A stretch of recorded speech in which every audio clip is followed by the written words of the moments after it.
જય માતા લક્ષ્મી. નમસ્કાર મિત્રો, આપ સૌનું સ્વાગત છે અમારી વૈદિક મંત્ર ચેનલ પર. આજે આપણે જાણીશું ધનતેરસની પવિત્ર વાર્તા અને તેનું મહત્વ.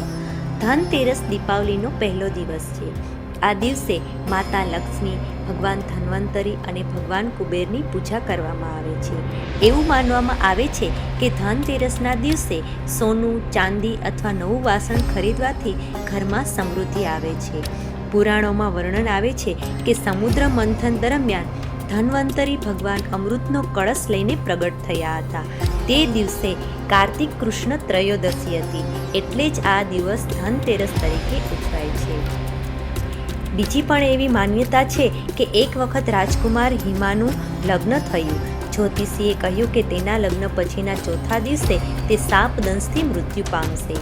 તેની પત્નીએ એ રાત્રે આખા ઘરમાં દીવા પ્રગટાવ્યા, સોના ચાંદીના આભૂષણોનો ઢગલો કર્યો અને પોતાના પતિને જાગતા રાખ્યા. જ્યારે યમરાજ સાપના સ્વરૂપમાં આવ્યા, તેજસ્વી પ્રકાશથી મોહી ગયા અને અંદર પ્રવેશ ન કર્યો. તે દિવસથી માન્યતા બની ધનતેરસના દિવસે દીવા પ્રગટાવવાથી યમદેવ પ્રસન્ન થાય છે અને આયુષ્ય વધે છે. આ રીતે ધનતેરસ આપણને ધન, આરોગ્ય અને દીર્ઘાયુનું આશીર્વાદ આપે છે. આ દિવસે માતા લક્ષ્મી, કુબેર અને ધન્વંતરીની પૂજા કરીને પોતાના જીવનમાં સમૃદ્ધિ અને શાંતિ બોલાવીએ. જો તમને આ વાર્તા પસંદ આવી હોય તો લાઈક કરો, શેર કરો અને ચેનલને સબસ્ક્રાઈબ કરો.